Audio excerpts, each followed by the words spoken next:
Brian Hampton had faced down Wall Street sharks, hostile board members, and billion-dollar lawsuits without breaking a sweat. But nothing could have prepared him for the moment two college interns walked into the marble lobby of Hampton Dynamics, wearing visitor badges and carrying his eyes. Not similar eyes. His eyes. The same amber brown his grandfather had. The same flecks of gold that caught the light when he was thinking. Eyes he saw every morning in the mirror.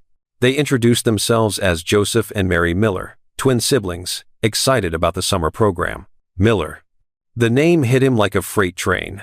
Because 19 years ago, Brian had loved a woman named Barbara Miller, loved her with the kind of reckless certainty only the young possess.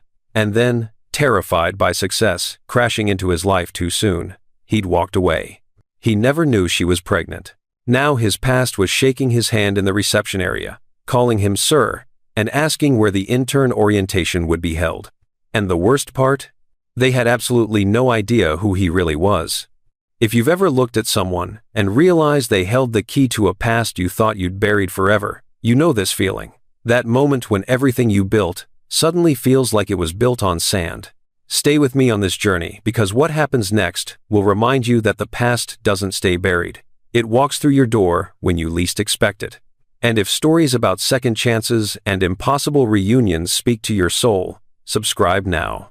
You belong in this community of people who understand that life doesn't follow the script we wrote. Brian Hampton's mornings followed a rhythm that hadn't changed in 7 years. Black coffee at 6:15 a.m. market, reports by 6:30, 30 minutes in the company gym, shower, charcoal suit, desk by 8 sharp. Control was everything when you ran a tech empire worth $4.7 billion. This particular Tuesday in June started no differently. His assistant, Marjorie, had already placed his schedule on the desk, color-coded, time-blocked, airtight. Morning keynote for the summer intern orientation, lunch with the board, afternoon calls with Tokyo. Predictable, manageable, safe. He straightened his tie and headed toward the glass-walled auditorium on the 3rd floor, where 73 bright-eyed college students waited to hear the founder of Hampton Dynamics tell them how to change the world. Brian had given this speech 24 times. He knew every beat, every pause, every moment to smile. But today, everything shattered in the span of 3 seconds. Because halfway through his opening remarks, he looked up and saw them. A boy and a girl, seated in the 2nd row. Close enough that he could see their faces clearly under the overhead lights. The boy had dark hair, sharp jawline, guarded posture. The girl had softer features, lighter hair pulled into a ponytail, and a curious tilt to her head. But it was their eyes that stopped Brian mid-sentence. Amber brown, deep, flecked with gold near the pupils. His eyes. Brian's throat tightened. He forced himself to continue talking, but his brain had split in two, one half delivering the rehearsed speech about innovation and integrity, the other half screaming a single question on repeat. Who are they? He fumbled a transition. Marjorie glanced up from her tablet, concerned. Brian cleared his throat and pushed forward, but his gaze kept drifting back to the 2nd row. The boy leaned forward when Brian discussed problem-solving strategies, chin tucked, fingers pressed to his temple. It was Brian's exact thinking posture. The same one his college roommate used to tease him about. The girl laughed softly at a self-deprecating joke Brian made. The sound was light, musical, genuine. Just like Barbara used to laugh. Barbara. The name echoed in his chest like a bell he'd tried to bury 19 years ago. When the speech ended and applause filled the auditorium, Brian barely heard it. He descended the stage on autopilot, shaking hands, nodding at comments, his mind racing in 1,000 directions at once. Then the twins approached. The boy extended his hand first. Mr. Hampton, I'm Joseph Miller. This is my sister, Mary. We just wanted to say thank you for that talk. Really inspiring. Miller.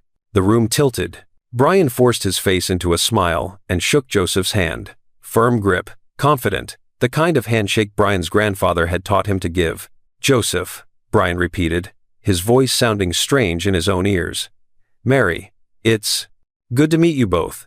Mary smiled, warm, open, trusting.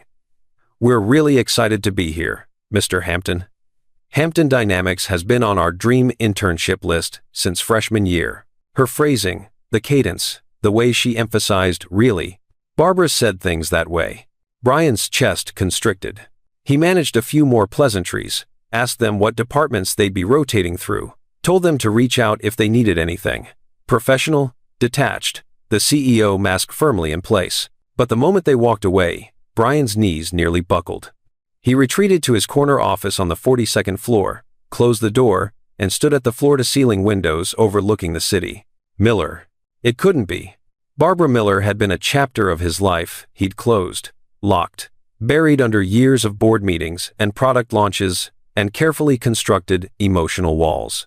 They'd met in college, Brian, a broke computer science major with more ambition than sense, Barbara, a literature student with a laugh that made him believe impossible things were possible.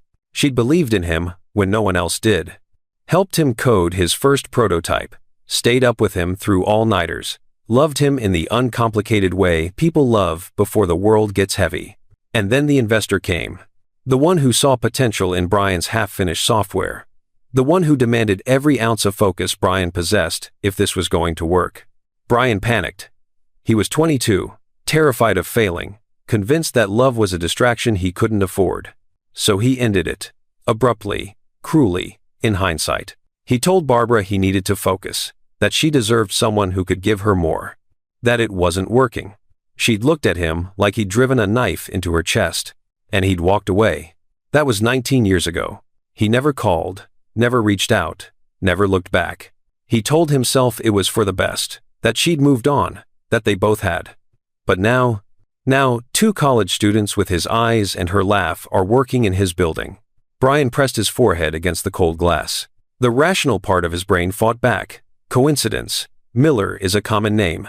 Lots of people have amber eyes. You're seeing patterns that don't exist. But the other part, the part that recognized Mary's laugh and Joseph's posture and the exact tilt of their heads when they listened, that part knew better. He pulled out his phone and opened the company's intern database. Joseph Miller, age 19, Northwestern University, computer science major, home address, 428 Maple Street, Evanston, Illinois. Mary Miller, age 19, Northwestern University, business administration major, same address. 19 years old. Twins. Brian's hands shook. He opened a private browser window and typed Barbara's name. Nothing recent. Just an old LinkedIn profile from 6 years ago, listing her as a senior accountant at a mid-sized firm in Evanston. No Facebook, no Instagram. She'd always hated social media. Evanston. That's where the twins lived. Brian sat down heavily in his chair, his heart pounding against his ribs. It's impossible, he thought. But what if it isn't? You know that moment when you realize the choices you made 20 years ago are standing right in front of you? When the life you walked away from shows up wearing a name badge and shaking your hand? Some of you watching this have lived that moment. The day your past stopped being past. Drop a comment if you've ever had to face a decision you thought you'd never have to answer for.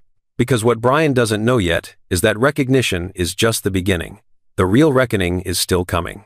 Brian sat at his desk long after the sun dipped below the Chicago skyline, the city lights blinking on one by one like stars appearing in reverse. His untouched coffee had gone cold hours ago. The spreadsheets on his monitor blurred into meaningless columns of numbers. All he could see were those amber eyes. Joseph and Mary Miller. The names pulled him backward through 19 years like a riptide he couldn't fight. He closed his eyes, and suddenly, he wasn't sitting in a corner office worth more than most people would earn in 10 lifetimes. He was 21 years old again, broke and brilliant, and stupidly in love with a girl who believed in him when he could barely afford ramen. Northwestern University, fall semester, junior year. Brian had met Barbara Miller in the most unremarkable way possible, assigned seating in an overbooked introduction to philosophy course neither of them wanted to take. She sat to his left, always 5 minutes early. Always with a thermos of tea that smelled like honey and mint. She took notes in purple ink. She underlined passages in her textbook with a ruler because she couldn't stand crooked lines. Brian noticed her the way anyone notices a person who exists in their peripheral vision 3 times a week. And then, one October afternoon, his laptop died mid-lecture. Barbara slid her notebook across the desk without a word, letting him copy her notes while the professor droned on about Descartes. Her handwriting was neat, precise, impossibly legible. At the bottom of the page, she'd written in the margin, I think, therefore I am hungry. Want to grab lunch after? Brian had looked up, startled. She'd smiled, not flirtatious, just kind, and shrugged. You look like you could use a meal that isn't vending machine pretzels. He'd laughed. And that was it. That was the moment his life split into two categories. Before Barbara and after Barbara. They started spending more time together. Study sessions at the library that turned into late-night conversations at the 24-hour diner on Sherman Avenue. Barbara would order pancakes. Brian would steal bites and pretend he wasn't starving because his financial aid hadn't come through yet. She noticed. She always noticed. One night, she showed up at his dorm with 2 bags of groceries. I had extra, she'd said, which was a lie. Barbara was working 2 part-time jobs to cover tuition. She didn't have extra anything, but she gave anyway. That was who she was. By winter break, they were inseparable. By spring semester, they'd moved into a tiny off-campus apartment that smelled like old carpet and had a radiator that clanked like a dying machine.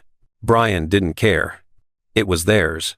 He'd set up his workstation in the corner of the living room, a desk he'd found on the curb, 2 mismatched monitors, and a tangle of cables that Barbara threatened to organize every weekend, but never did. This was where he built the prototype. The software that would eventually become the foundation of Hampton Dynamics started as a wild idea Brian sketched on napkins during his database management course. A way to streamline supply chain logistics using predictive algorithms. It sounded boring to everyone, except the people who understood how much money boring could make. Barbara didn't understand the code, but she understood him. She sat beside him during all-nighters, keeping him company while he debugged until his eyes burned. She'd quiz him with flashcards for exams he couldn't afford to fail. She'd rub his shoulders when the stress made his back knot up like rope. "You're going to change the world with this, you know," she'd said one night, her voice sleepy and certain. Brian had looked up from his screen, exhausted, doubting everything. "You really think so?" "I know so." And the way she said it like it was fact, not hope, made him believe it too. He kissed her then, tasting honey tea and the kind of love that felt too big for his chest to hold. "I love you, Barbara Miller," he'd whispered against her hair. "I love you too, Brian Hampton, even when you're insufferable." He'd laughed. "Especially when I'm insufferable." Especially then. But love, Brian would learn, doesn't survive panic. The investor came during the spring of their senior year. Martin Schaefer, venture capitalist, steel gray hair, sharper suits, and a handshake that felt like a contract you hadn't read the fine print on. He'd seen Brian's prototype at a university tech expo. 20 minutes later, he'd offered Brian a meeting. A week after that, he'd offered money, real money, the kind that came with expectations and deadlines and pressure that felt like drowning in opportunity. "This could be massive, Hampton," Schaefer had said, leaning back in his leather chair. "But you need to be all in, no distractions, no half measures. You give me 2 years of total focus, and I'll give you the world." Brian had nodded, adrenaline and terror flooding his veins in equal measure. He'd gone home to Barbara that night, buzzing with the news. She'd screamed, hugged him, cried happy tears into his t-shirt. "I knew it," she'd whispered, her voice thick with pride. "I knew you could do this." But over the next few weeks, something shifted. The meetings multiplied, the deadlines tightened. Schaefer's voice grew sharper on phone calls. "Focus, Hampton. Commit. No room for error." Brian stopped sleeping, stopped eating regular meals. His hair grew too long. His eyes hollowed out. And Barbara, sweet and patient and endlessly supportive Barbara, started feeling like a tether he couldn't afford. He'd look at her in the mornings making tea, humming while she got ready for class, and feel a sickening cocktail of love and resentment. "She's a distraction," the panicked voice in his head whispered. "You're going to fail because you can't focus. You're going to lose everything." He tried to talk himself out of it, tried to logic his way through the fear. But fear doesn't care about logic. So one May evening, 3 weeks before graduation, Brian did the unforgivable thing. He ended it. Barbara had been washing dishes, talking about summer plans, about maybe taking a weekend trip to Michigan before they both started working full-time. "Barbara," Brian interrupted, his voice flat and unfamiliar. "We need to talk." She'd turned, confused, hands still wet. "I don't think this is working anymore." Silence. The kind of silence that has weight, that breaks things. What? Her voice was so small. I need to focus on the company. Schaefer's investing serious money, and I can't be distracted right now. Distracted? She'd repeated the word like it was in a foreign language. Brian. I've been supporting you. I know, and I'm grateful. But I need space. I need to do this on my own. Lies, all lies. He didn't need space. He needed her. But the terror of failing was louder than the truth. Barbara stared at him, tears pooling in her eyes but not falling. You're serious? I'm sorry. Don't. Her voice cracked. Don't apologize like this is something that just happened. You're making a choice. Barbara, get out. This is my apartment too. Then I'll leave. She grabbed her jacket, her keys, her purse. Her hands were shaking so badly, she dropped the keys twice. Brian stood there, frozen, screaming at himself to take it back, to tell her the truth, to say he was terrified and stupid and desperately in love with her. But he didn't. He let her walk out, and he never called her back. What Brian didn't know, what he couldn't have known, was that Barbara had woken up that same morning feeling nauseous. She'd bought a pregnancy test on her way home from class, 2 pink lines. She was going to tell him that night, after dinner, with joy and terror and hope that they'd figure it out together. Instead, she sat on the bathroom floor of her best friend's apartment, staring at those 2 pink lines, and made a decision. She wasn't going to beg Brian Hampton to love her. She wasn't going to force him to be a father when he'd made it clear his company mattered more. She would raise the twins herself, alone, with dignity. She never called, never told him. She simply disappeared from his life the same way he'd erased her from his. Brian opened his eyes. The office was dark now, except for the glow of his monitors. His chest ached with a grief 19 years old, and sharp as fresh glass. He'd built an empire, changed industries, made billions. But he'd lost everything that mattered. And now, the children he never knew existed were 3 floors below him, laughing with other interns, completely unaware that the man in the corner office was the father who'd abandoned them before they were born. What kind of man does that make me? Brian thought. He didn't have an answer, but he knew, with terrifying certainty, that the truth would come out. And when it did, there would be no algorithm to fix it, no investor to save him, no amount of money to undo what he'd broken. Just 2 19-year-olds with his eyes and her heart, asking the question he couldn't answer. Why weren't we enough? Have you ever made a decision that seemed right in the moment but haunted you for decades? Some of you know exactly what Brian's feeling right now, that crushing weight of realizing you sacrificed the wrong things for success. If you've ever chosen your career over love, or ambition over family, and wondered if you could ever get it back, you're not alone here. Hit that like button if this story is already hitting too close to home. Because what's coming next will show you that some mistakes can't be undone, they can only be faced. The Hampton Dynamics internship program followed a rigid rotation schedule. 2 weeks in operations, 2 weeks in product development, 2 weeks in strategic planning. The goal was exposure, giving young talent a panoramic view of how a billion-dollar company functioned from multiple angles. Brian had designed the program himself 5 years ago. He'd never imagined it would become his personal torture chamber. Joseph Miller was assigned to the product development team first. Mary went to strategic planning. Brian told himself he wouldn't seek them out, wouldn't watch them, wouldn't confirm or deny the impossible question burning a hole through his chest. He lasted exactly 48 hours. On Wednesday afternoon, Brian found himself standing outside the glass-walled conference room, where the product development team held their weekly innovation pitch session. He told Marjorie he wanted to observe the intern integration process firsthand. She'd given him a look that said she knew he was lying but would allow it anyway. Through the glass, Brian watched Joseph stand at the front of the room, presenting a modification to one of Hampton's legacy algorithms. The kid, his son, maybe his son, held a marker in his left hand, tapping it against his palm while he talked. Brian's throat tightened. He did that, the marker tapping. It was a nervous habit his college professors used to tease him about during oral presentations. Joseph's presentation style was confident but not arrogant. He acknowledged potential flaws in his approach before anyone could point them out. He asked clarifying questions that were sharper than half the senior developers in the room. And when someone challenged his logic, Joseph paused, chin tucked slightly, fingers pressed to his temple, eyes distant, working through the problem in real time. It was like watching a recording of himself at 20. Brian's pulse hammered in his ears. One of the senior developers, Marcus Webb, leaned forward. "That's solid thinking, Miller. Where'd you learn to approach problems like that?" Joseph shrugged, almost sheepish. "My mom, actually. She's an accountant. She taught me and my sister to work backward from the solution when we got stuck on math homework." Barbara was studying accounting, Brian remembered with a jolt. She switched majors senior year because she needed something practical, something that would pay the bills after graduation. After he'd left her, Marcus laughed. "Smart woman. You should bring her by sometime. We could use that kind of logic consulting for us." Joseph smiled, polite, warm, but guarded. "Yeah, maybe." Brian turned away before anyone noticed him watching. His hands were shaking.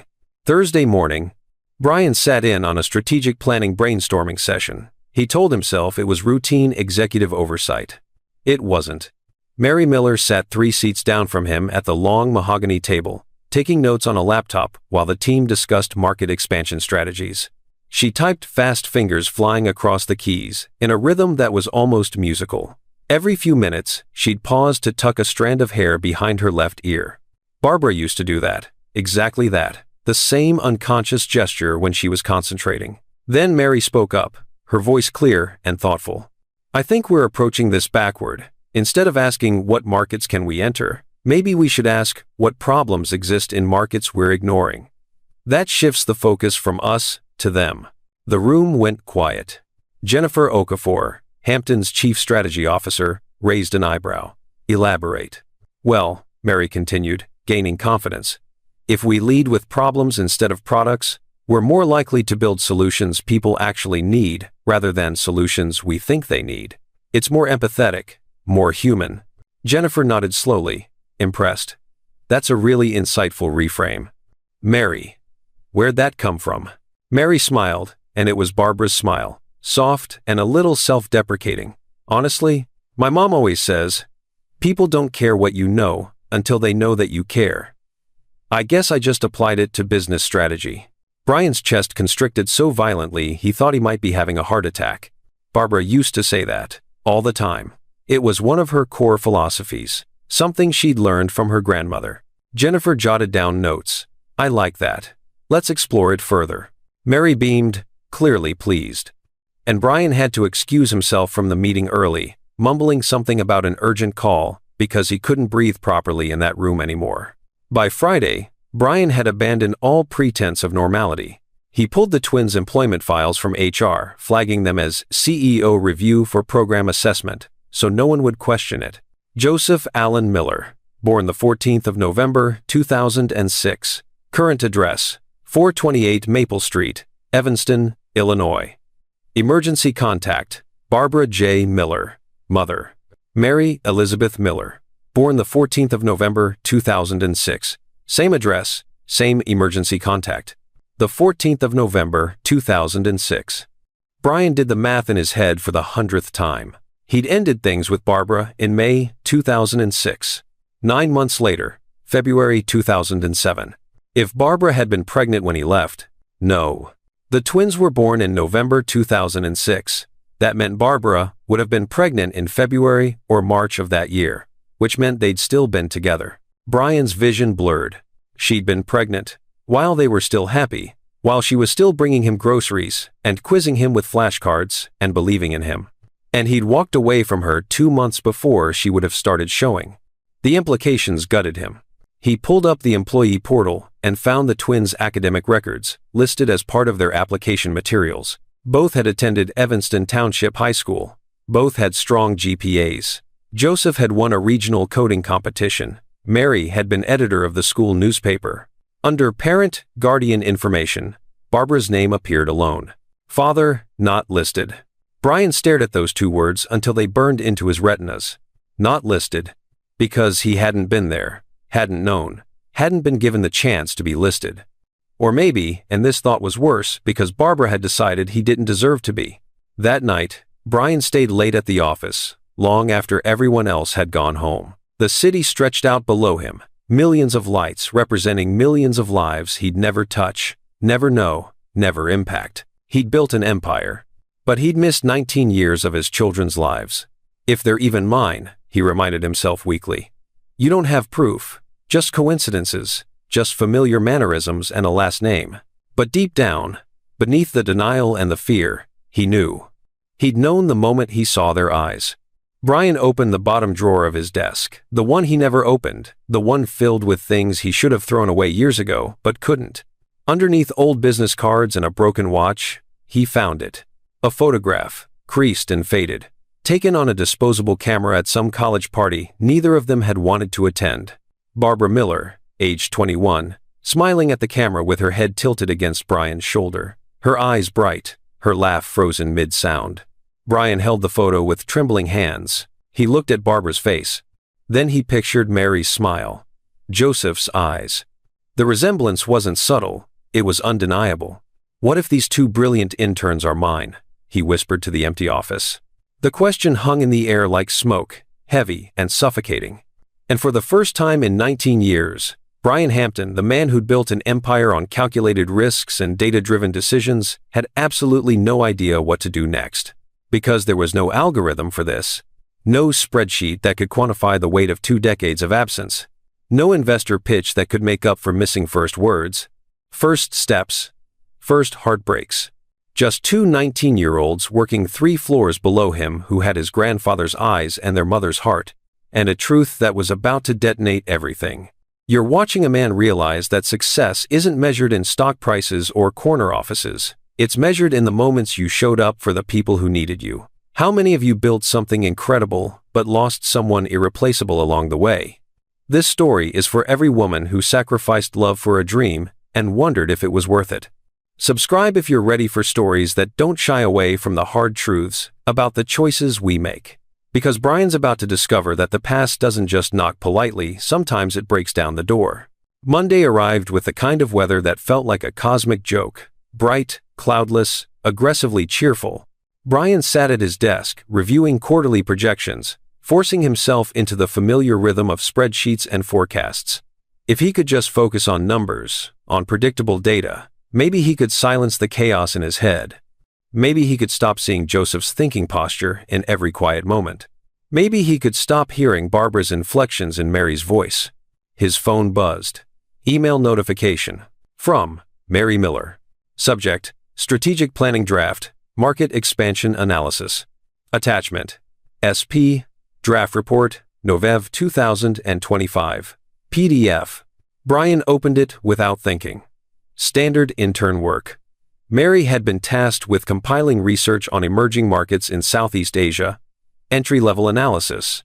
Nothing complex. He skimmed the PDF. Clean formatting. Solid research. The kind of thorough work that would have earned Barbara an A in any business class. Then he scrolled to the second page and froze. There was another document embedded in the file. A scan, slightly blurry, as if photographed quickly with a phone camera. Medical information letterhead across the top. Evanston Hospital, Birth Records Department. Brian's pulse spiked. She didn't mean to attach this, his brain registered distantly. She was probably scanning documents for something else. She didn't know. But his eyes were already reading. Certificate of live birth. Twin registration. Mother Barbara Jean Miller. Date of birth. Mother the 3rd of April 1985. Father unknown. Child A, twin A. Name, Joseph Allen Miller. Date of birth, the 14th of November 2006. Time of birth, 11:47 p.m. Weight, 6 pounds, 3 ounces. Child B, twin B. Name, Mary Elizabeth Miller. Date of birth, the 14th of November 2006. Time of birth, 11:52 p.m. Weight, 5 pounds, 9 ounces. The document blurred. Brian's hands started shaking so violently, he dropped his phone. Father. Unknown. 2 words, 10 letters. They detonated his entire world. The 14th of November 2006. He'd left Barbara in May 2006. She would have been 3 months pregnant, maybe 4. She knew. She knew when he walked out, when he told her she was a distraction, when he chose his company over her. And she never said a word. Brian couldn't breathe. His chest felt like it was caving in, ribs compressing around lungs that wouldn't expand. Joseph Allen Miller. Mary Elizabeth Miller. His children? His children. Not a possibility. Not a theory. Fact. The room tilted. Brian gripped the edge of his desk, knuckles white, trying to anchor himself to something solid, while his entire reality rewrote itself in real time. 19 years.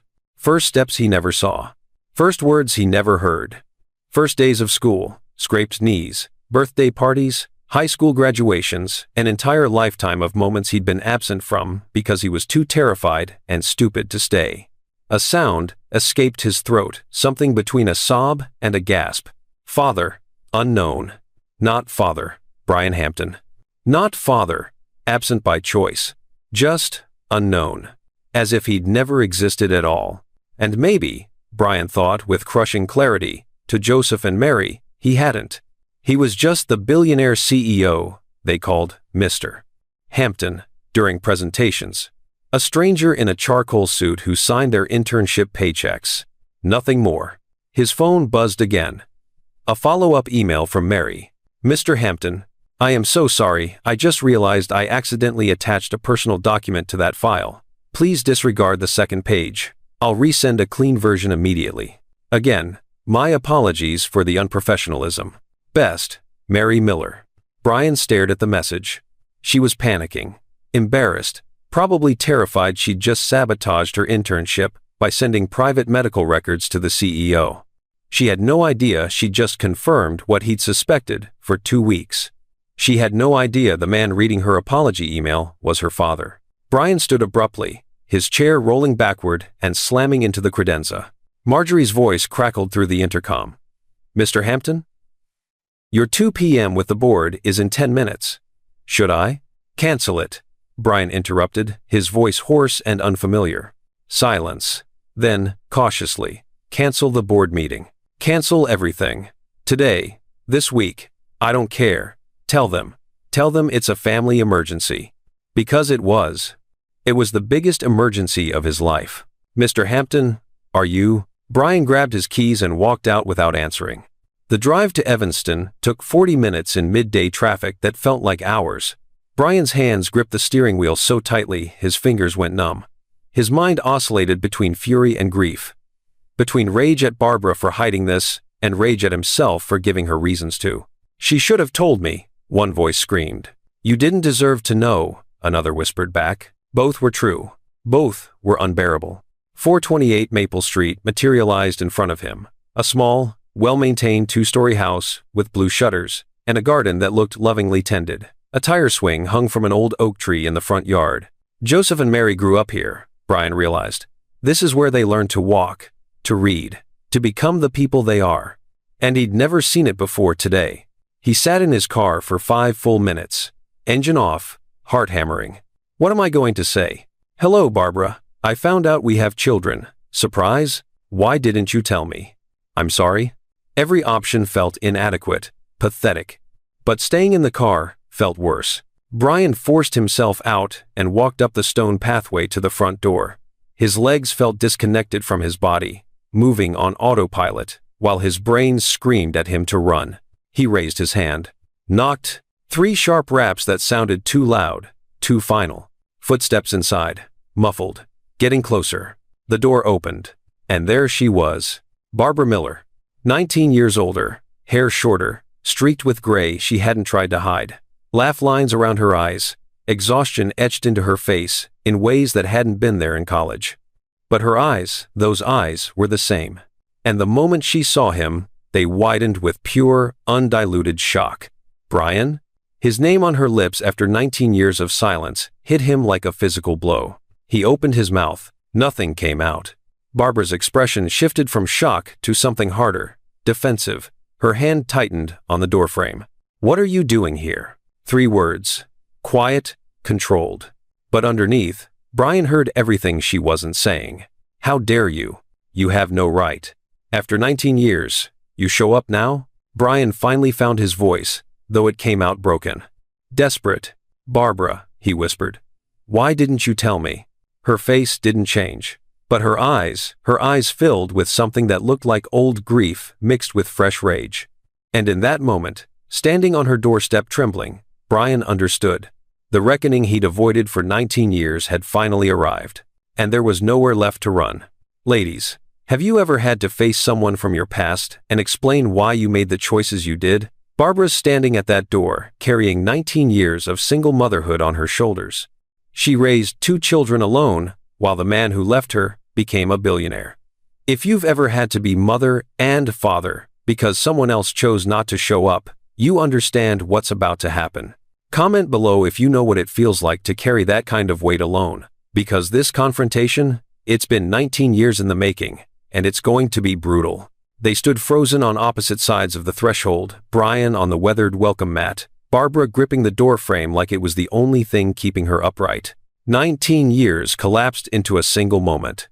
Brian saw it all in her face, the shock, the recognition, the way her expression hardened from surprise into something that looked like armor being strapped back on after years of peace. This wasn't the soft-eyed girl who'd brought him groceries and believed in his dreams. This was a woman forged in the fire of single motherhood, a woman who'd survived 2 decades without him and learned to stop needing him. "Brian," she repeated, her voice steadier now, colder. "I asked you a question. What are you doing here?" He struggled to form words. Barbara, I saw." "You saw what?" Her knuckles went white against the wood. "The birth certificate. Mary accidentally attached it to a work file and Barbara's face drained of color. "Mary? They're working for me," Brian said, the words tumbling out now, desperate and clumsy. "Joseph and Mary. They're interns at Hampton Dynamics. I didn't know who they were at first, but then I saw their eyes, and the way they—" "Stop." Barbara held up her hand, trembling. "Stop talking." She stepped back from the door, and for a horrible moment, Brian thought she was going to slam it in his face. Instead, she turned and walked into the house, leaving the door open behind her. An invitation, or maybe just an acknowledgement that this conversation was inevitable. Brian followed her inside. The living room was modest, but warm. Photographs lined the mantel. Joseph and Mary, at every stage of life Brian had missed. Toothless grins, Little League uniforms, prom dresses and rented tuxedos, high school graduation caps frozen mid-toss, an entire life documented in frames. A life he hadn't been part of. Barbara stood with her back to him, arms crossed tightly across her chest, defensive, protective. When she finally turned around, her eyes were wet but her jaw was set. "You have some nerve," she said quietly. "Showing up here after 19 years. After you walked away like I was nothing." "Barbara." "No," her voice cracked. "You don't get to Barbara me. You don't get to show up on my doorstep and act wounded because I didn't tell you about my children." "Our children," Brian corrected, his own voice breaking. "Mine," Barbara shot back, fierce and certain. "I raised them. I fed them. I sat up with them through fevers and nightmares. I taught them to read and helped them with homework and held them when they cried about things I couldn't fix." "Where were you, Brian? Where were you when Joseph broke his arm falling off his bike? Where were you when Mary had her heart broken for the first time?" Each question was a knife. Brian had no defense, no answer. "I didn't know," he whispered. "If I'd known." "You'd have what?" Barbara laughed bitterly. "Come running back? You made your choice, Brian. You told me I was a distraction. You chose Hampton Dynamics over me." "I was terrified," Brian said desperately. "I was 22 and drowning, and I didn't know how to." "So was I," Barbara shouted, and the sound filled the small room like thunder. "I was 22 and pregnant, and alone, because you decided your fear mattered more than everything we'd built together." Tears spilled down her cheeks now, unchecked. "You didn't even call, Brian, not once, not to check if I was okay, not to apologize, not to explain. You just disappeared. Like the 2 years we spent together meant nothing to you." "That's not true," Brian's voice shattered. "Barbara, you meant everything to me. You still don't." She wiped her face roughly. "Don't you dare stand in my house and tell me I meant something to you when you spent 19 years proving otherwise." Silence crashed between them like a physical force. Brian felt his composure crumbling completely. Why didn't you tell me? His voice came out raw, pleading. When you found out you were pregnant, why didn't you tell you? Barbara's laugh was sharp and humorless. Tell the man who just dumped me because I was a distraction that I was carrying his twins? What did you think would happen, Brian? That you'd suddenly change your mind? That you'd choose us over your billion-dollar dreams? She shook her head, anger giving way to old grief. I wasn't going to beg you to love me. I wasn't going to trap you with a pregnancy you didn't want. So, I made a choice. I decided to protect my children from a father who'd already proven he didn't want to stay. The words hit Brian like a physical blow. I would have stayed, he whispered, if I'd known. Out of obligation? Barbara's voice went quiet, deadly. You think that's what I wanted for Joseph and Mary? A father who stayed because he had to? Who resented them for derailing his empire? I wouldn't have. You don't know that, Barbara shouted. You don't get to rewrite history and pretend you would have been some noble, devoted father when you couldn't even handle being a boyfriend. Brian's knees nearly buckled. He sank onto the arm of the couch, hands covering his face. They work for you, Barbara said after a long moment, her voice hollow now, exhausted. You said they work for you. Brian nodded, unable to speak. Do they know? No. The word came out strangled. They have no idea. Barbara closed her eyes. This is my worst nightmare. Barbara, I kept them away from you on purpose, she continued, her voice shaking. I built a life where they were safe and loved and whole without needing a father who didn't want them. And now you're telling me they walked straight into your world anyway? I didn't plan this, Brian said desperately. I didn't know they'd applied for the internship. I didn't recognize their names until... They don't need you disrupting everything, Barbara interrupted, and there was steel in her voice now.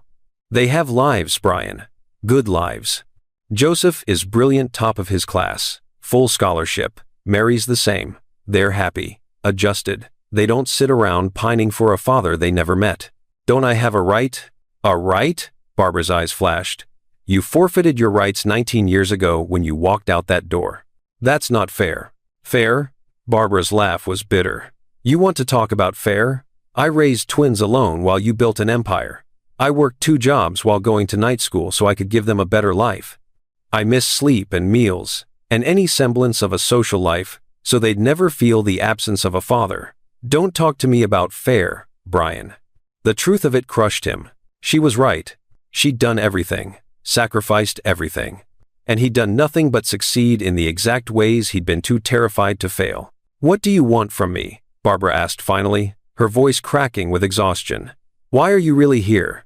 Brian looked up at her, this woman he'd loved and abandoned, this mother who'd raised his children alone, this stranger he'd once known better than anyone.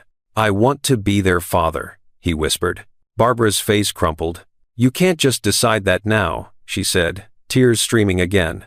You can't walk in here 19 years late and demand a place in their lives. I'm not demanding, I'm asking. Barbara, please.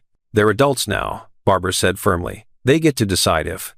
Honest, continuation of complete script. They want you in their lives. Not you, not me, them. Brian nodded slowly. Then, I need to tell them the truth. No. Barbara's voice went sharp with panic. Brian, no. Not yet. Not like this. They're in the middle of their internship, they're focused on school and careers, and they deserve to know who I am, Brian said quietly. They deserve the choice. Barbara stared at him, something breaking behind her eyes. If you do this, she whispered, if you tell them, and then disappear again when it gets hard, I will never forgive you, and neither will they. Brian stood, his legs unsteady but his resolve hardening. I'm not going anywhere, he said. Not this time. Barbara searched his face for a long moment, looking for the lie, the escape route, the same fear that had driven him away 19 years ago. But Brian met her gaze without flinching. Finally, Barbara exhaled a long, shuddering breath that sounded like surrender. Then God help us all, she whispered. Brian walked back to his car in a daze, the late afternoon sun too bright against the devastation inside his chest. He'd spent 19 years building something unshakable. But in 20 minutes, Barbara Miller had dismantled every defense he'd constructed, every justification he'd clung to, every lie he'd told himself about why he'd walked away.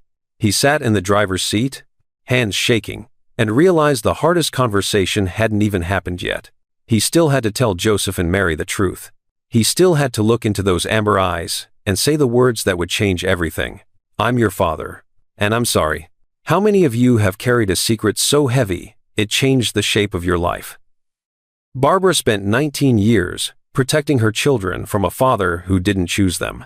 Some secrets we keep to protect the people we love. Some secrets we keep because the truth feels too dangerous to speak out loud. If this story is reaching into places in your heart you thought you'd locked away, you're exactly where you need to be. Share this with someone who understands what it means to carry the weight of silence. Because what happens next is going to break everything wide open. Brian didn't sleep that night. He sat in his apartment overlooking Lake Michigan, watching the city lights blur into dawn, trying to figure out how to tell Joseph and Mary the truth without destroying them. Every script he rehearsed in his head sounded wrong, inadequate, like trying to explain an earthquake with a weather report.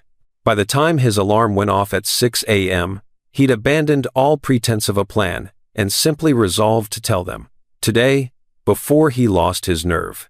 But Mary found him first. The knock on his office door came at 8:47 a.m., sharp, hesitant, the sound of someone who'd been standing outside for 10 minutes gathering courage. "Come in," Brian called, his voice rough from lack of sleep. The door opened.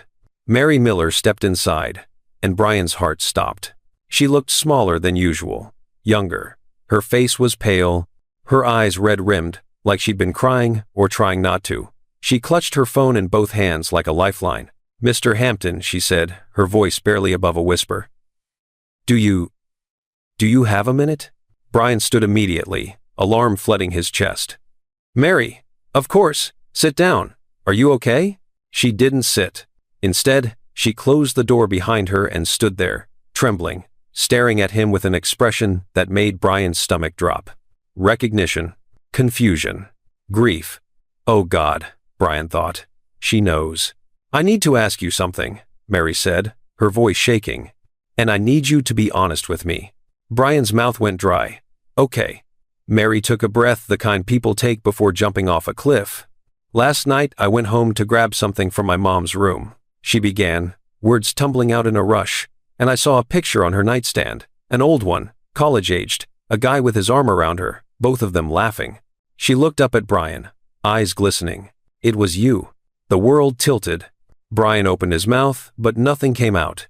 "I confronted her," Mary continued, her voice cracking. "I asked her who you were, why she had your picture after all these years. She tried to brush it off, said it was just an old friend from college, that it didn't matter anymore. But she wouldn't look at me when she said it. And my mom. My mom doesn't lie to me." Tears spilled down Mary's cheeks now. "So I looked you up, Brian Hampton, Northwestern, class of 2006, same year as my mom, computer science major, started Hampton Dynamics the year I was born." She took a step closer, and Brian saw the exact moment her composure shattered. "Mr. Hampton," she whispered, her voice breaking completely. "Why do I look so much like you?" The question hung in the air like smoke. Brian felt something inside him crack open, all the defenses he'd built, all the carefully constructed walls, crumbling in the face of this 19-year-old girl asking the question he'd been dreading for 2 weeks. He couldn't lie to her. He couldn't do to her what he'd done to Barbara. "Mary," Brian said, his voice wrecked. "Sit down, please." This time she did, sinking into the chair across from his desk like her legs couldn't hold her anymore. Brian sat too, his hands shaking so badly he had to press them flat against the desk. "Your mother and I," he began, then stopped, started again. "We were together in college, for 2 years. I loved her, more than I'd ever loved anyone." Mary's breath hitched. "When I got my first real investor," Brian continued, forcing himself to meet her eyes, "I panicked. I was 22 and terrified and convinced I was going to fail. So I ended things with your mother. Abruptly. Cruelly. I told her I needed to focus on my company." His voice cracked. "I didn't know she was pregnant." Mary's hand flew to her mouth. "She never told me," Brian whispered, "and I never called to check on her, never reached out. I walked away, and I didn't look back. And I have spent 19 years building an empire on the foundation of the worst mistake I ever made." Tears were streaming down Mary's face now, silent and devastating. I didn't know you existed, Brian said, his own vision blurring. I didn't know about Joseph, not until you walked into the intern orientation, and I saw your eyes, my grandfather's eyes, and I started to suspect. And then you accidentally sent me that birth certificate and He couldn't finish. Mary stared at him, her face a mixture of shock and grief, and something that looked like heartbreak. You're my father, she said flatly. Not a question, a fact being absorbed in real time. Yes. The word felt like a confession and an apology and an inadequate explanation all at once. Mary closed her eyes, fresh tears sliding down her cheeks. Her hands were shaking in her lap. Did you ever love us? She whispered. I didn't know. Did you ever think about my mom? Mary's voice rose, raw with pain. Did you ever wonder if she was okay? If ending things with her might have consequences you couldn't see? Brian felt each question like a physical blow. I thought about her every day, he said honestly. But I was a coward. I was terrified that if I reached out, I'd realize I'd made the wrong choice, that I'd thrown away something irreplaceable for something that might fail. So you just left her alone. I didn't know. You didn't ask, Mary shouted, and the sound filled the office like thunder. You didn't care enough to ask if she was okay. You just decided your fear mattered more than she did.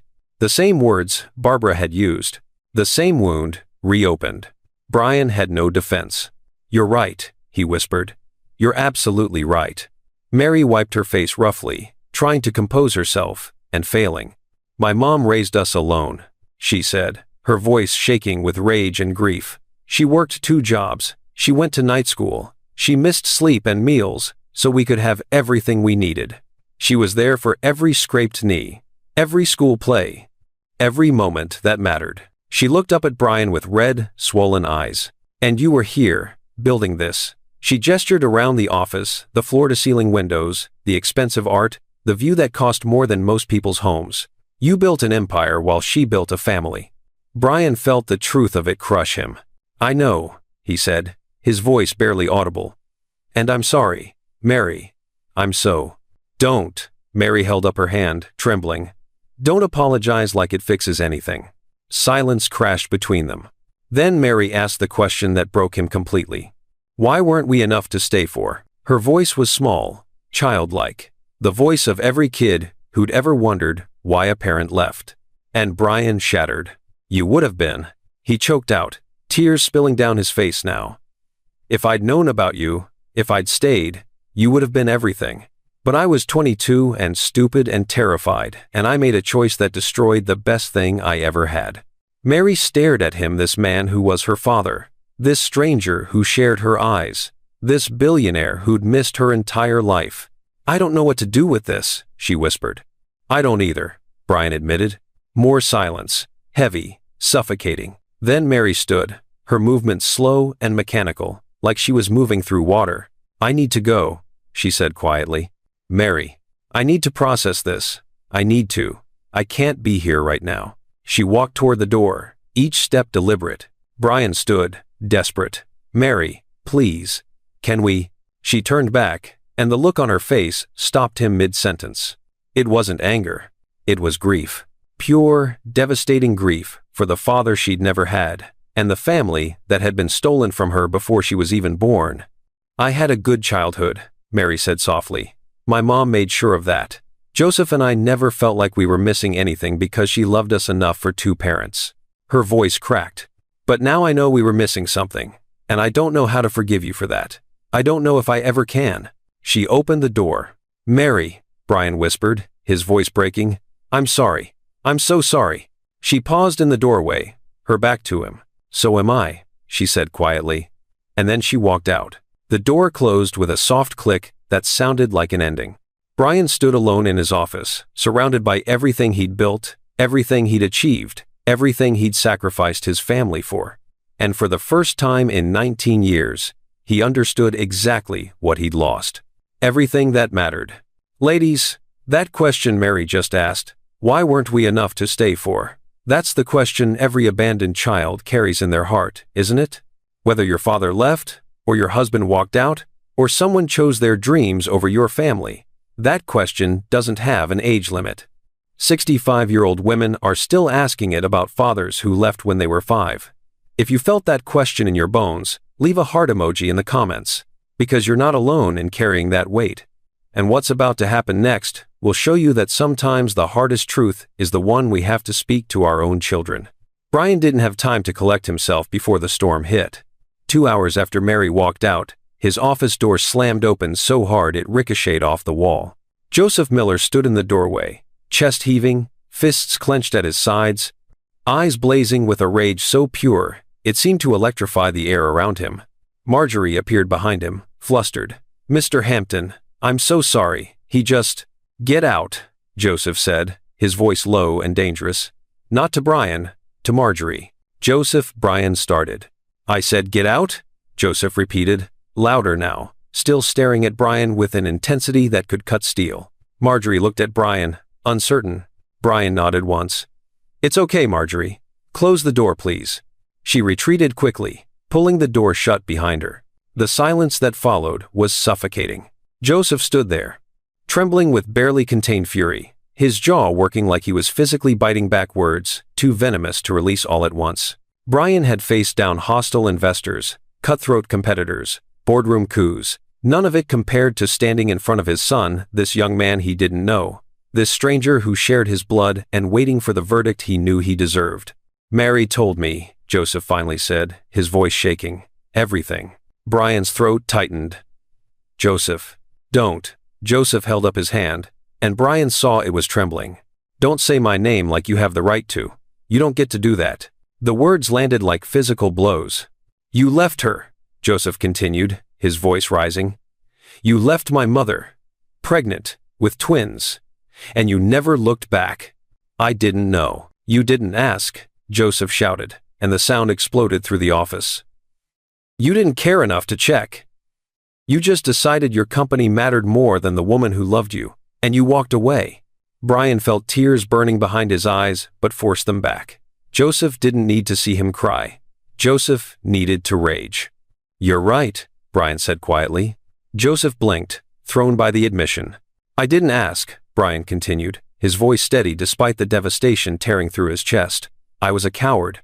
I was terrified of failing, and instead of talking to Barbara, instead of letting her help me through it, I convinced myself she was the problem. That loving her would destroy my chances of success." He took a shaky breath. "I was wrong. About everything." Joseph's eyes narrowed. "You think admitting it makes it better?" "No," Brian said honestly. "Nothing makes it better." Joseph took a step forward, his hands clenched so tightly, his knuckles had gone white. "Do you have any idea what my mom went through?" His voice cracked. "She was 22 years old, pregnant with twins, and completely alone because you decided she wasn't worth staying for." "Joseph." "She worked 2 jobs." Joseph's voice broke completely now, grief mixing with rage. "She went to school at night. She missed sleep. She missed meals. She sacrificed everything so Mary and I would never feel like we were missing a father." Tears were streaming down Joseph's face now, unchecked. "But we did miss you," he choked out. "We just didn't know it. We didn't know there was this hole in our family where you were supposed to be. And now I find out you were here the whole time, building this empire, getting rich, living your best life, while my mom was raising us alone." Each word was a knife. Brian had no defense, no justification, just the crushing weight of 19 years of absence. "I'm sorry," he whispered. "Joseph, I'm so sorry." "Sorry?" Joseph laughed bitterly. "You're sorry? You missed everything. First words, first steps, first days of school. You missed Mary breaking her wrist in 4th grade. You missed me getting bullied in middle school. You missed Mom crying in the kitchen when she thought we couldn't hear because she was so tired and so alone." His voice rose again, breaking. "You missed us, and you don't get to just say sorry and make that okay." "I know," Brian said, his own voice cracking. "I know I can't make it okay. I know I missed everything that mattered. But Joseph, if I could go back—" "But you can't," Joseph shouted. "You can't go back. You can't undo 19 years. You can't suddenly decide you want to be a father now that we're adults and don't need you anymore." The truth of it shattered Brian completely. "You're right," he said, tears finally spilling down his face. "You don't need me. You never did. Your mother made sure of that. She did an extraordinary job raising you without me. You and Mary are brilliant and kind and strong, and none of that has anything to do with me." Joseph's breathing was ragged, his face flushed with emotion. "Then why are you here?" he demanded. "Why tell us now? Why disrupt everything?" "Because you deserve to know the truth," Brian said, "and because I'm tired of being a coward." Joseph stared at him, chest heaving, tears streaming. "What do you want from us?" His voice was quieter now, exhausted. "Forgiveness? A relationship? A chance to play dad 19 years too late?" Brian wiped his face roughly. "I don't expect forgiveness. I haven't earned it, and I don't have the right to ask for a relationship." "Then what?" "Let me earn whatever place you allow me," Brian said, his voice breaking on every word. "If that's nothing, I'll accept it. If that's just existing on the periphery of your lives, knowing you're okay, I'll accept that too. But if you give me even the smallest chance to prove I'm not the same terrified 22-year-old who walked away from your mother, I promise I will spend the rest of my life trying to deserve it." Joseph's face crumpled. He turned away, pressing his palms against his eyes. "I don't know if I can do that," he whispered. "I don't know if I can let you in after knowing you chose not to be there." "I understand," Brian said. "My mom deserved better than you," Joseph said, turning back, his voice fierce with protective love. "She deserved someone who would stay, who would fight for her, who would choose her, even when things got hard." "She did," Brian agreed. "She deserved all of that and more." Joseph's face twisted with fresh pain. "And Mary and I, we deserved a father who wanted us." The words hung in the air like an indictment. "You did," Brian whispered. "And I'm sorry I wasn't that man. I'm sorry I let fear make my choices. I'm sorry I missed your entire childhood. I'm sorry for all of it." Joseph stood there, trembling, caught between rage and grief, and something that looked like desperate longing for a father he'd never had. "I hate you," he said. But his voice cracked on the words. "I know. I hate that you exist. I hate that you look like me. I hate that I spent my whole life wondering what my father was like, and now I know he's just you, someone who left." Brian nodded, accepting every blow. "But I also," Joseph's voice broke completely, "I also wish you'd stayed." The admission seemed to cost him everything. Brian took a half step forward, instinct screaming at him to hug his son, to close the gap, to offer comfort. But Joseph stepped back, shaking his head. "I can't," he whispered. "Not yet. Maybe not ever. I need time." "Take all the time you need," Brian said. Joseph moved toward the door, his movement slow, exhausted, like the rage had burned through him and left only ash. He paused with his hand on the doorknob. "If you hurt my mom again," he said quietly, not looking back. "If you hurt Mary, if you disappear when this gets hard, I will never forgive you. And I will make sure you regret it." "I won't," Brian promised. "I'm not going anywhere." Joseph's hand tightened on the doorknob. For a long moment, he stood there, frozen. Then he spoke again, so quietly Brian almost didn't hear it. "I used to dream about meeting my father. When I was little, I'd imagine him showing up and explaining why he left. And in every version of that dream, there was a good reason. A reason that made it okay." He finally turned around, tears streaming down his face. "But there isn't one, is there?" Brian shook his head, tears matching his son's. "No, there isn't." Joseph nodded once. Then he opened the door and walked out. But unlike Mary, he didn't close it behind him. He left it open, just a crack. And in that small gesture, that tiny, possibly unconscious decision not to shut Brian out completely, there lived the faintest possibility of something Brian didn't deserve but desperately needed. Hope.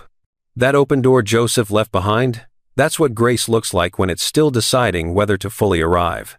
Some of you are watching this and thinking about the doors you've left cracked open for people who hurt you. The fathers, husbands, children who you haven't fully forgiven, but haven't fully rejected either.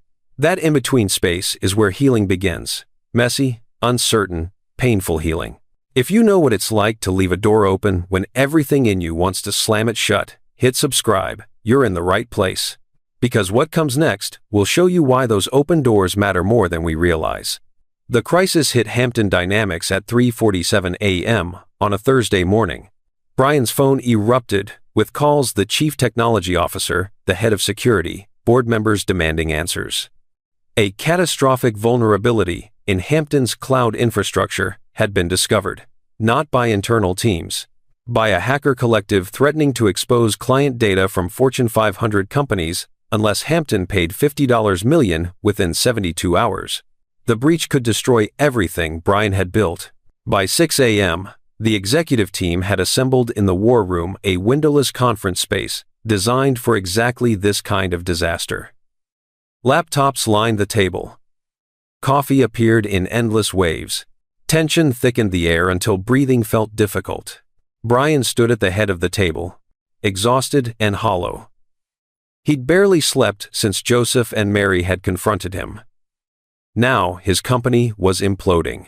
"How bad is it?" he asked Marcus Webb, the CTO. Marcus looked grim. "Bad. The vulnerability is in our legacy authentication system, the one we built the entire platform on back in 2007. If they exploit it fully, they'll have access to 18 years of client data." Jennifer Okafor, strategy chief, leaned forward. "We need to notify clients, prepare PR statements, get legal involved immediately. Stock price will tank," someone muttered. "Better than a full breach going public," Jennifer countered. Brian pressed his fingers to his temple, Joseph's exact gesture. He realized with a pang, trying to think through the chaos. The door opened. Joseph Miller stepped inside, Mary right behind him. The room went silent. Both looked like they hadn't slept either. Joseph carried his laptop. Mary held a tablet and a stack of printouts. "Mr. Hampton," Joseph said, his voice steady despite the obvious exhaustion. "We need to talk to you. Now." Brian's heart clenched. Not now. He couldn't handle another confrontation now. "Joseph, Mary, this isn't a good time. We're dealing with—" "The data breach," Mary interrupted. "We know. That's why we're here." Marcus frowned. "How do you know about the breach? That information is—" "We found it," Joseph said flatly, 3 days ago." The room erupted. "What? You found it and didn't report it? This is a massive security violation." "Stop," Brian said quietly, but with enough authority that everyone fell silent. He looked at the twins. "Explain." Joseph set his laptop on the table, opening it to reveal pages of code. "Mary and I were working late on a strategic planning analysis. We needed historical client acquisition data, so I accessed the legacy database through the intern portal. That system isn't supposed to be accessible to interns," Marcus said sharply. "It wasn't," Joseph replied. "But the authentication token expired improperly, and instead of kicking me out, it elevated my permissions. I could see everything." Mary continued, her voice calm and professional despite the tension. Joseph realized immediately something was wrong. "We spent the last 3 days tracing the vulnerability.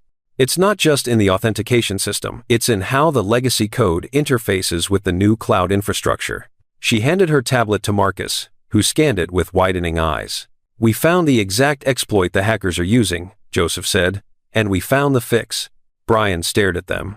You fixed it?" "We wrote a patch," Mary corrected. "But we needed executive authorization to implement it. That's why we're here."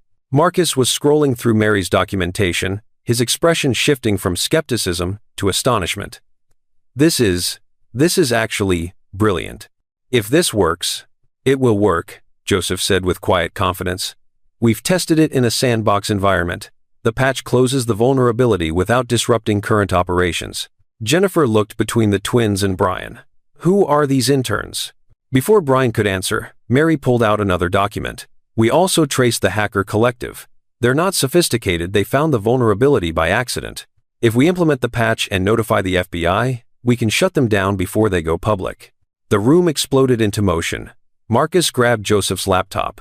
The security team crowded around Mary's tablet. Questions flew. Brian stood frozen, watching his children command the room with the same authority he'd spent decades cultivating. Over the next 6 hours, Joseph and Mary worked alongside Hampton's senior engineers to implement the patch. By noon, the vulnerability was closed. By 2 p.m., the FBI had arrested 3 members of the hacker collective. By 3 p.m., news vans were parked outside Hampton Dynamics. Brian stood in the lobby, watching through the glass as reporters set up cameras. Somehow, word had leaked. Not about the breach itself, but about the interns who'd saved the company. Jennifer appeared at his elbow. "We need to give a statement. The media is demanding answers." Brian nodded slowly. "What do you want me to say?" Jennifer asked. "Nothing," Brian said. "I'll handle this." He walked outside into the chaos of flashing cameras and shouted questions. "Mr. Hampton, is it true 2 interns discovered the breach? Can you confirm Hampton Dynamics was hacked? Who are Joseph and Mary Miller?" Brian raised his hand, and the crowd quieted slightly. Hampton Dynamics faced a significant security challenge this week. He began, his voice steady. "It was identified and resolved thanks to the extraordinary efforts of 2 members of our intern program." A reporter from Tech Daily pushed forward. "Mr. Hampton, sources say these interns not only found the breach, but wrote the fix. How does it feel, knowing 2 college students saved your billion-dollar company?" The question hung in the air. Brian looked back at the building. Through the glass doors, he could see Joseph and Mary standing in the lobby, watching, waiting. Their faces were guarded, uncertain. They'd saved his company, his legacy, the empire he'd chosen over them 19 years ago. And now they stood there, still strangers to the world, still unknown as anything more than talented interns. Brian made a decision. "Joseph and Mary Miller are not just interns," he said, his voice growing stronger. "They are brilliant. They are extraordinary. They have more integrity and courage than most people I've worked with in 20 years." Cameras flashed, reporters leaned closer, "And they are my children." The world stopped. Gasps rippled through the crowd. What? Did he just say, his children? Brian didn't look away from the cameras. "I was not part of their lives for 19 years. That is my failure, not theirs. But today, and every day forward, I want the world to know. Joseph and Mary Miller are my son and daughter.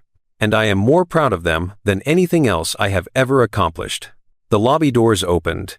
Joseph and Mary stood frozen, faces pale, eyes wide with shock. Brian turned to face them, tears streaming down his face, unashamed. "I'm sorry," he said, voice breaking. "I'm sorry. I wasn't there. I'm sorry. I chose wrong. But I'm here now. And if you'll let me, I want to spend the rest of my life proving you didn't save the wrong man's company." Mary's hand flew to her mouth. Joseph's eyes filled with tears. The cameras captured everything. And in that moment, broadcast live, documented forever, the impossible thing happened. Mary ran forward and threw her arms around Brian. Then Joseph followed. And Brian held his children for the first time in 19 years, surrounded by flashing cameras and shouting reporters. Finally choosing them. Did you feel that shift? That's what redemption looks like when it's real, not perfect, not polished, but public and undeniable. Brian just claimed his children in front of the whole world. Some of you know what it's like to finally be claimed by someone who should have chosen you from the start. Some of you are still waiting for that moment. If this scene made your throat tight and your eyes burn, leave a comment telling me why. Because this community is built on women who understand that being chosen, truly chosen, can heal wounds we didn't think could ever close. Stay with us. The invitation came 3 days after the press conference. A text message. Simple, direct, very Barbara. Dinner, Saturday, 6 p.m. My house, just the 4 of us. Brian stared at those 13 words for 20 minutes before typing back a single word. Thank you. Saturday arrived with the kind of crisp autumn weather that made Chicago feel almost forgiving. Brian stood on Barbara's front porch at 5:58 p.m., holding a bottle of wine he'd agonized over for an hour and a bouquet of flowers that now felt absurdly inadequate. He'd faced down boardrooms full of hostile investors. He'd pitched billion-dollar deals. He'd built an empire from nothing. None of it compared to knocking on this door. The door opened before he could. Barbara stood there in jeans and a soft blue sweater, her hair pulled back, no makeup, looking exactly like the girl he'd fallen in love with 20 years ago, and nothing like her at all. "You're early," she said. "I didn't want to be late." Something flickered in her eyes, not quite forgiveness, but maybe acknowledgement. "Come in."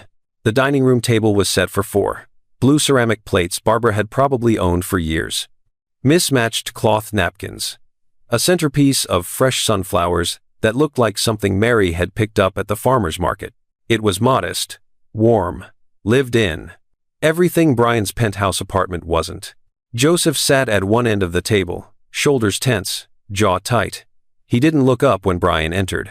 Mary sat across from him, offering Brian a small, tentative smile that didn't quite reach her eyes. Barbara gestured to the remaining chair.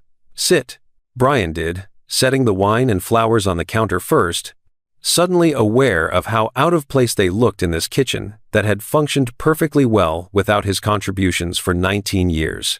Silence settled over the table like a weight. Barbara brought out a roast chicken, roasted vegetables, fresh bread, simple food, the kind of meal that said, family, without trying too hard. She served everyone in silence. The scrape of serving spoons against dishes was the only sound. When everyone had food in front of them, Barbara sat down. Nobody ate. "Well," Barbara said finally, her voice carefully neutral. "This is awkward." Mary let out a surprised laugh. Small, nervous, but real. Joseph's mouth twitched. Not quite a smile, but close. Brian exhaled shakily. "Barbara, Let's say grace first," Barbara interrupted. Brian blinked. He didn't remember Barbara being religious in college. But Joseph and Mary immediately reached for each other's hands. Mary extended her hand toward Brian. After a moment's hesitation, Joseph did the same toward Barbara. Barbara looked at Brian. "We hold hands." Brian's throat tightened. He took Mary's hand on one side soft, small, trembling slightly. Then he reached across the corner of the table toward Barbara. She stared at his outstretched hand for a long moment. Then, she took it. Her hand was warm, calloused, the hand of a woman who'd worked hard for everything she had. "Joseph," Barbara said quietly, "would you like to say grace?" Joseph cleared his throat. Sure." He closed his eyes. "Thank you for this food. Thank you for family, even when it's complicated. And, help us figure out what comes next. Amen." "Amen," Mary and Barbara echoed. Brian couldn't speak. He just nodded. They released hands, and slowly, carefully, they began to eat. For the first few minutes, the only sounds were forks against plates and the occasional request to pass something. Then Mary broke the silence. "The media storm has been insane," she said, glancing at Brian. "My phone hasn't stopped buzzing for 3 days." "Mine either," Joseph muttered. "I'm sorry," Brian said immediately. "I should have warned you before I—" "No." Mary shook her head. "I'm not mad about it. I mean, it was shocking. But I think I'm glad you said it. Publicly. It felt like you were choosing us, finally." Brian's vision blurred. "I was. I am." Barbara set down her fork. "Brian, you wanted to say something earlier. Say it now." All eyes turned to him. Brian took a shaky breath. "I've spent the last 3 weeks trying to figure out the right words to apologize for 19 years, he began, his voice rough. "And I've realized there aren't any. Nothing I say can make up for what I missed. Nothing I do can give you back the father you deserved." Joseph's jaw tightened. "But I need you to know," Brian continued, looking at each of them in turn, "that leaving your mother was the worst decision I've ever made. Not because of what happened to my career or my life, but because I lost you, all 3 of you, and I was too much of a coward to even realize what I'd thrown away." Barbara's eyes glistened, but she didn't look away. "I'm not asking for forgiveness," Brian said. "I haven't earned it. I'm not asking to be called Dad or to suddenly have a place in your lives. But I'm asking for a chance. The smallest chance to prove that I'm not the same terrified kid who ran away from the best thing he ever had." His voice broke completely. "I'm asking to try." Silence. Then Mary spoke, her voice soft. "I forgive you." Brian's head snapped up. Mary's eyes were wet, but her voice was steady. "I'm still hurt. I'm still angry. But I forgive you, because holding on to it feels heavier than letting it go." She reached across the table and took Brian's hand. "I want to know you," she whispered. "I want to try." Brian couldn't breathe, couldn't speak, just squeezed her hand and nodded. All eyes turned to Joseph. He sat rigid, staring at his plate, jaw working. "Joseph," Barbara said gently, "nobody's pressuring you." "I know." His voice was tight. I don't know if I can do this as easily as Mary." You don't have to, Brian said quickly. Joseph, I mean it. You don't owe me anything. Joseph finally looked up, and his eyes were filled with tears. Mom told me once that forgiveness isn't for the person who hurt you, it's for yourself, so you're not carrying around their mistake forever. He wiped his face roughly. I'm not ready to call you Dad. I might never be. But I'm willing to see what happens if we try. Something broke open in Brian's chest, relief and grief and hope all at once. That's more than I deserve, he whispered. Barbara cleared her throat. When Brian looked at her, he saw 19 years of pain and resilience and exhaustion written in the lines of her face. I spent a long time hating you, she said quietly. And then I spent an even longer time trying not to care about you at all. But watching you these last few weeks, watching you choose them publicly, watching you break down, watching you actually try. She paused, struggling. I don't forgive you easily. I can't. What you did shaped 19 years of my life in ways you'll never fully understand. But I'm willing to let you be part of theirs. If that's what they want.